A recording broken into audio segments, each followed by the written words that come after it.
ក្នុងថ្ងៃនេះផងដែរខ្ញុំបាទសូមលើកយកប្រធានបទតាក់ទងជាមួយនឹងដង S7 ដែលកំពុងពេញនិយមលក់នៅក្នុងហាងបន្តា VC Optic លក្ខណៈពិសេសរបស់ដង S7 មានដូចខាងក្រោមនេះទី1គឺដង S7 ផលិតឡើងដោយប្រភេទជ័រដែលមិនមានប៉ះពាល់ដល់សុខភាពស្បែករបស់អ្នកប្រើប្រាស់វ៉ែនតាឡើយចំណុចទី2គឺដងវ៉ែនតា S7 ទន់ធន់នឹងទម្ងន់រហូតដល់120គីឡូក្រាមនិងមានលក្ខណៈបត់បែននៃការប៉ះទង្គិចផ្សេងៗរបស់អ្នកប្រើប្រាស់វ៉ែនតា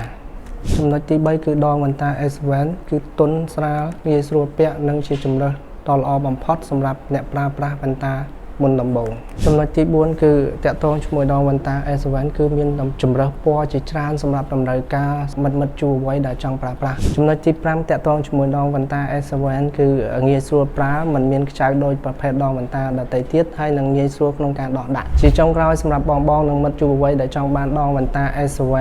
សូមកុំភ្លេចមកហាងវ៉ែនតា VC Optic ទាំងពីរសាខា